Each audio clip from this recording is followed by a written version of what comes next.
और तांडव विवाद को लेकर मुंबई पुलिस ने बीजेपी नेता राम कदम आज करीब 2 घंटे तक यहां हिरासत में उनको रखा गया। राम कदम बीजेपी कार्यकर्ताओं के साथ तांडव के खिलाफ एफआईआर दर्ज कराने के लिए मुंबई के घाटकोपर पुलिस स्टेशन पहुंचे थे। जब एफआईआर दर्ज नहीं हुई तो वो अनशन पर बैठ गए। पुलिस ने अनशन की इजाजत नहीं होने के चलते उन्हें यानी कि राम कदम और मुंबई बीजेपी अध्यक्ष मंगल प्रभात लोढ़ा समेत कई कार्यकर्ताओं को हिरासत में ले लिया। करीब 2 घंटे बाद पुलिस ने चेतावनी देकर उन्हें छोड़ा।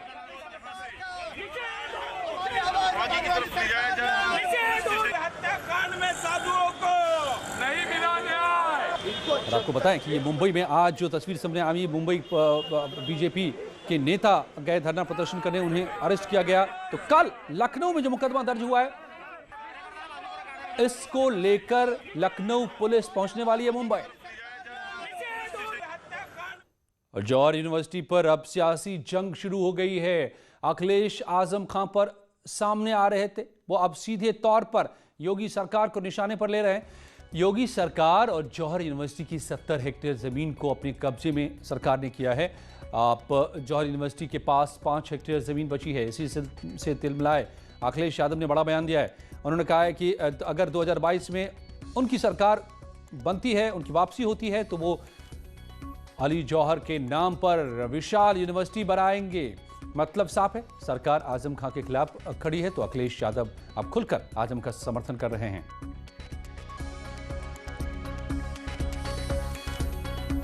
इस समय में समाजवादी सरकार बनेगी। मौलाना जौहर साहब के नाम पर जो यूनिवर्सिटी आजम खां साहब ने बनाई थी, उससे भी ज्यादा सुंदर अच्छी यूनिवर्सिटी बनाने का काम समाजवादी लोग करेंगे।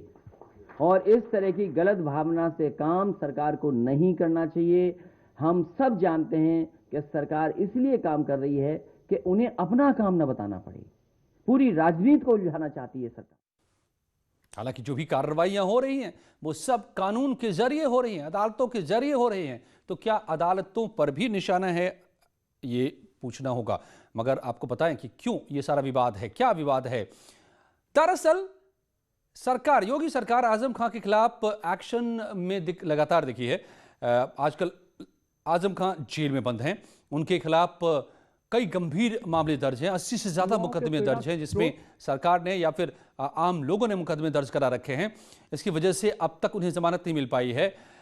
योगी सरकार जौहर यूनिवर्सिटी की अवैध जमीन को भी अब अपने कब्जे में ले चुकी है, जिसमें शत्रु संपत्ति को कब्जा करने से लेकर कई लोगों को जबरन कई लोगों की जमीन को हथियाने तक के आरोप लगे हैं।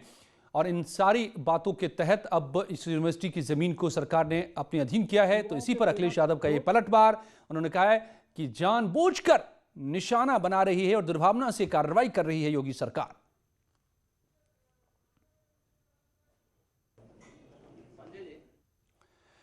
और लिव इन रिलेशनशिप पर एक बड़ा फैसला आया है हाईकोर्ट का।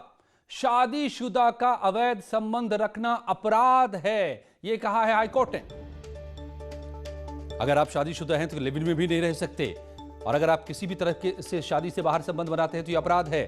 अवैध संबंधों को संरक्षण देना भी अपराध है। हाईकोर्ट ने कहा है शादीशुदा महिला का लिव इन में रहना गलत है। आईपीसी की धारा 494, 495 के तहत अपराध। आशा देवी और अरविंद की याचिका को खारिज किया गया है। आशा देवी महेश चंद्र की पत्नी हैं, दोनों के बीच अब तक तलाक नहीं हुआ है। आशा देवी दूसरे व्यक्ति के साथ इस बीच रहती है और इसी को लेकर के ये पूरा मामला अदालत पहुंचा था। अवैध संबंध बनाने वाला अपराधी माना जाएगा, इस पर हाईकोर्ट ने कहा है। यानी आशा देवी बिना तलाक लिए दूसरे के साथ अगर रह रही थी तो ये गलत है और ये कानूनन अपराध है, यह हाईकोर्ट ने साफ कर दिया है। प्रशांत पांडे हमारे संवाददाता जुड़ गए मेरे साथ लखनऊ से। प्रशांत, तो ये किस तरीके से क्या नई व्याख्या इसमें सामने आ रही है? निश्चित रूप से अगर देखा जाए लिव इन रिलेशनशिप को लेकर के जो समाज में तरह तरीके की भ्रांतियां बनी हुई थी, उसको लेकर के हाईकोर्ट का ये स्पष्ट आदेश है। ऐसे में शादीशुदा महिला का किसी भी पुरुष के साथ लिव इन रिलेशनशिप में रहना पूरी तरीके से गैर कानूनी है, साथ ही साथ ये अपराध है। साथ ही साथ जिन पुरुष के साथ वो रह रही हैं उनके ऊपर भी आईपीसी की धारा 494 और 95 के तहत अगर बात की जाए तो अपराध को संरक्षण देने के लिए उनके ऊपर भी ये धाराएं लागू होती हैं और ये कानूनी अपराध है। ऐसे में लिव इन रिलेशनशिप की अगर बात करें तो इसको लेकर के समाज में अब जिस तरीके से ये फैशन के रूप में सामने आया था, और शादीशुदा महिला अगर वो धर्म परिवर्तन करके भी अगर किसी पुरुष के साथ रह रही है तो इसको भी कोर्ट ने स्पष्ट किया है कि ये वैधानिक नहीं है। साथ ही साथ जिन पुरुषों के साथ वो रह रही हैं उन पुरुषों को भी अपराध के संरक्षण देने के लिए उनके ऊपर भी इनके तहत कार्रवाई की जानी चाहिए। कोर्ट ने ये भी स्पष्ट किया है कि जो भी महिलाएं इस तरीके की मामलों में लिप्त पाई जा रही हैं और साथ ही साथ गैर कानूनी रूप से रह रही हैं उनके ऊपर भी इस तरीके का मुकदमा दर्ज होना चाहिए। और साथ ही साथ उन्होंने ये भी स्पष्ट किया कि हाथरस के सनसनी थाना का ये जो आशा देवी का मुकदमा था इसको लेकर के ये एक नजीर बनकर के सामने आई है। जिस तरीके के पेंडिंग मामले थे उसको लेकर के भी अब जल्दी हाईकोर्ट जो पेंडिंग पिटीशन थी उनको भी निपटाएगी और साथ ही साथ समाज में ये एक नजीर बन के आएगा कि जो शादीशुदा महिलाएं चाहे वो धर्म परिवर्तन करके चाहे इसी तरीके से अगर किसी भी पुरुष के साथ रह रही है तो दोनों के ऊपर ये पूरी तरीके से गैर कानूनी है। प्रशांत, जो आप कह रहे हैं, ये भी मुझे याद आ रहा है तलाक होना जरूरी है। पिछले साल एक सुप्रीम कोर्ट ने उस कानून को खत्म किया था जिसके तहत शादी में रहते हुए गैर मर्द से संबंध बनाने पर वो मर्द कानूनन अपराधी होगा, लेकिन इस कानून को खत्म किया गया था। मगर अब हाईकोर्ट ने साफ कर दिया है कि नहीं, ऐसा नहीं है। आप पर मुकदमा चल सकता है अगर बिना तलाक के कोई भी दूसरे से संबंध बनाता है। और बीजेपी नेता दयाशंकर सिंह के परिवार पर विवादित टिप्पणी करने के मामले में कांग्रेस नेता नसीमुद्दीन सिद्दीकी और बीएसपी नेता रामअचल राजभर की मुश्किल बढ़ गई है। दोनों नेताओं ने एमपी एमएलए कोर्ट में सरेंडर किया था। कोर्ट ने दोनों को भगोड़ा साबित कर रखा था, कुर्की का आदेश जारी किया था। इसके बाद दोनों ने जब सरेंडर किया और जमानत की अर्जी लगाई तो कोर्ट ने जमानत अर्जी को खारिज कर दिया और इन्हें जेल भेज दिया। अब जमानत अर्जी पर कल सुनवाई होगी। अब यह समझिए कि विवाद क्या था। इस मामले को ग्राफिक्स के जरिए आपको समझाते हैं। नसीमुद्दीन सिद्दीकी ने दयाशंकर सिंह के मायावती पर दिए विवादित बयान पर पलटवार किया था। उन्होंने स्वाति सिंह के साथ पूरे परिवार को निशाना बना लिया था।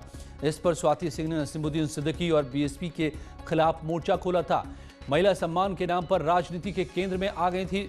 तब स्वाति सिंह सक्रिय राजनीति में नहीं थी, मगर बीजेपी ने इस मौके को बखूबी भुनाने का काम किया और महिलाओं के सम्मान का चेहरा बनाकर स्वाति सिंह को पार्टी ने मैदान में उतारा, जिसके बाद योगी कैबिनेट में उन्हें मंत्री भी बनाया गया। इसी मामले में नसीमुद्दीन सिद्दीकी और रामअचल राजभर को के खिलाफ मुकदमा दर्ज कराया गया था और उसी मुकदमे में अब तक ये नहीं जमानत इन्होंने ली थी। कुर्की का आदेश हुआ तो अब जमानत के लिए जब सरेंडर किया तो अदालत ने उन्हें जेल भेज दिया है। 22 जुलाई 2016 को लखनऊ में एफआईआर दर्ज हुई थी इस पूरे मामले में, जिसमें अब जेल भेजा गया है। और नसीमुद्दीन सिद्दीकी और रामअचल राजभर को जेल होने के बाद स्वाति सिंह के पति दयाशंकर सिंह ने कोर्ट के फैसले का धन्यवाद दिया है। उन्होंने कहा है कि आज जाकर उनके परिवार को इंसाफ मिला है।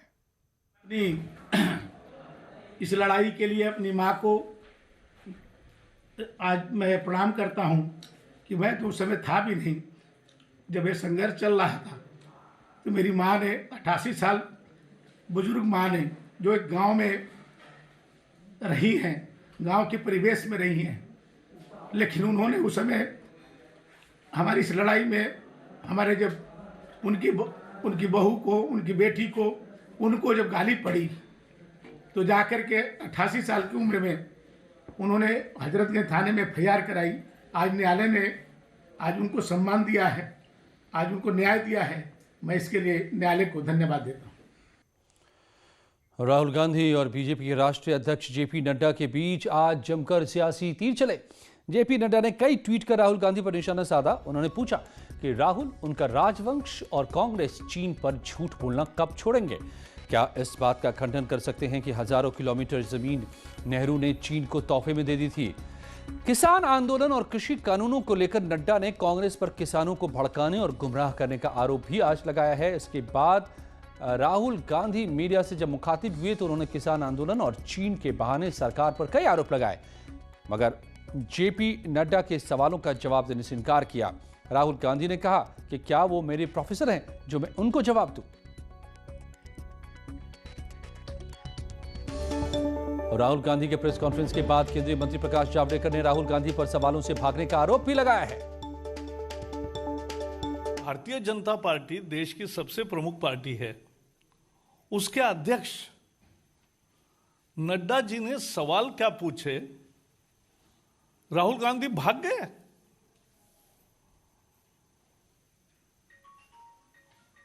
प्रश्नों का उत्तर नहीं आता तो कबूल करो असफलता। लेकिन उन्होंने खेती पर सवाल पूछे, उन्होंने चाइना पर सवाल पूछे, एक का भी जवाब देने के बजाय अपनी चिरपरिचित असभ्यता का परिचय देते हुए राहुल गांधी ने कहा नड्डा कौन होते हैं मुझे पूछने वाले। अरे नड्डा भारतीय जनता पार्टी के अध्यक्ष है, सबसे बड़े पार्टी के अध्यक्ष है। दरअसल हाल के दिनों में लगातार राहुल गांधी हमलावर रहे हैं, ये आरोप लगाते हुए कि चीन ने जमीन हथिया ली है और सरकार कुछ नहीं कर पा रही, तो किसानों के लिए काला कानून लेकर आई है सरकार। इसी पर सवाल जब पूछा आज जेपी नड्डा ने, तो उसका जवाब राहुल गांधी नहीं दिया। राहुल गांधी ने और पीएम मोदी कल पीएम आवास योजना के बारे में वीडियो कॉन्फ्रेंसिंग के जरिए संवाद करेंगे। वो चित्रकूट की रहने वाली राजकुमारी रैदास नाम की महिला से भी बात करेंगे। इसे लेकर जिला प्रशासन ने तैयारी पूरी कर ली है। पीएम मोदी सुबह 11 बजे चित्रकूट जिले के खोह गांव में रहने वाली राजकुमारी से राज्य और केंद्र सरकार की ओर से चलाई जा रही योजनाओं के बारे में जानेंगे, साथ ही उनसे संवाद कर जानकारी लेंगे। माननीय प्रधानमंत्री जी भारत सरकार कल श्रीमती राजकुमारी पत्नी कल्लू निवासी खोह से वीडियो कॉन्फ्रेंसिंग के माध्यम से बात करेंगे और इनको कौन कौन सी शासकीय सहायताएं प्राप्त हो चुकी हैं उनके बारे में इनसे जानकारी प्राप्त करेंगे। इनके पारिवारिक जीवन के संबंध में बात करेंगे। इनके द्वारा जो भविष्य की इनकी योजनाएं हैं उनके बारे में बातचीत करेंगे। किसानों की सरकार के साथ होने वाली बैठक की तारीख अब आगे चली गई है, क्योंकि सुप्रीम कोर्ट ने जो कमेटी बनाई है उसने नई तारीख का ऐलान किया है बातचीत के लिए। 21 जनवरी को सुप्रीम कोर्ट की 3 सदस्यीय टीम ने पूसा इंस्टीट्यूट में किसानों और सरकार को बैठक के लिए न्योता दिया है। भरोसा दिलाया है कि किसानों के साथ खुली चर्चा होंगी और किसान पूसा इंस्टीट्यूट जो नहीं पहुंच पाएंगे उन्हें वीडियो कॉन्फ्रेंसिंग के जरिए जोड़ा जाएगा। पूरे देश के किसानों को दरअसल पक्ष रखने के लिए इससे जोड़ा जाएगा। कमेटी ने यह कहा है कि सिर्फ वही किसान जो इस वक्त यहां अब तक बातचीत में शामिल हो रहे थे वही नहीं, बल्कि देश भर के किसान संगठनों को जोड़ा जाएगा। और आपको तस्वीरों के जरिए बताते हैं पूरी कहानी किसानों की, जिनसे सुप्रीम कोर्ट ने कमेटी बनाई है। इस बातचीत के जरिए पूसा इंस्टीट्यूट में बैठक के लिए उन्हें न्योता भेजा गया है। प्रदर्शनकारी किसान इसमें शामिल नहीं होंगे सिर्फ, बल्कि कमेटी ने पूरे देश के किसानों को बातचीत के लिए न्योता दिया है। जो लोग नहीं कमेटी के सामने सशरीर पहुंच पाएंगे उन्हें वीडियो कॉन्फ्रेंसिंग के जरिए जोड़ा जाएगा और इस पूरी बैठक का जो भी नतीजा निकलेगा कमेटी सुप्रीम कोर्ट के सामने उसे रखेगी।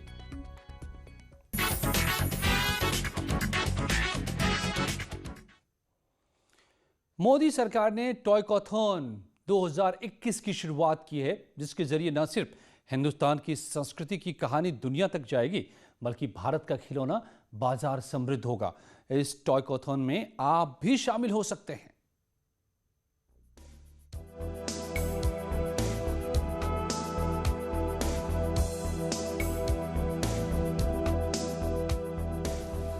पीएम मोदी के मंत्र पर केंद्रीय शिक्षा मंत्रालय ने 5 जनवरी 2021 को भारत का अपना गेम चैलेंज टाइकेथॉन लॉन्च किया। शिक्षा मंत्रालय के इनोवेशन सेल ने कई संस्थानों और मंत्रालयों के साथ मिलकर टाइकोथॉन की शुरुआत की है। टाइकोथॉन एक राष्ट्रीय स्तर की प्रतियोगिता है, जिसका उद्देश्य है ऐसे खिलौने और गेम्स बनाना जो भारतीय सभ्यता, संस्कृति, इतिहास, मूल्यों और पौराणिक कथाओं पर आधारित हों। मन की बात में भारत को टॉय इंडस्ट्री का हब बनाने के लिए पीएम मोदी ने टीम अप फॉर टॉयज का मंत्र दिया था। हम अपने युवाओं के लिए कुछ नए प्रकार के अच्छी क्वालिटी वाले खिलौने बनाते हैं। खिलौना वो हो जिसकी मौजूदगी में बचपन खिले भी, खिलखिलाए भी। हम ऐसे खिलौने बनाएं जो पर्यावरण के भी अनुकूल हो। साथियों, इसी तरह अब कंप्यूटर और स्मार्टफोन के इस जमाने में कंप्यूटर गेम्स का भी बहुत ट्रेंड है। ये गेम्स बच्चे भी खेलते हैं, बड़े भी खेलते हैं। आत्मनिर्भर भारत अभियान के तहत देश को टॉय और गेम इंडस्ट्री में भी आत्मनिर्भर बनाने के लिए इसकी शुरुआत की गई है। इस प्रतियोगिता में स्कूल स्टूडेंट्स से लेकर कॉलेज स्टूडेंट्स, टीचर्स और प्रोफेशनल्स तक हिस्सा ले सकते हैं। 3 कैटेगरीज में यह प्रतियोगिता आयोजित की जा रही है। Junior students, higher education students और प्रोफेशनल्स। आप अपनी कैटेगरी के अनुसार इसके लिए अप्लाई कर सकते हैं। टाइकोथॉन 2021 के लिए इसकी वेबसाइट toykathon.mic.gov.in के जरिए ऑनलाइन अप्लाई करना है। एप्लीकेशन प्रोसेस 5 जनवरी से ही चल रही है। अप्लाई करने की अंतिम तारीख 20 जनवरी 2021 है। अगर आप भी क्रिएटिव हैं, तो टाइकोथॉन में हिस्सा लेकर 50 लाख रुपए तक का इनाम जीत सकते हैं। Bureau report, news 18।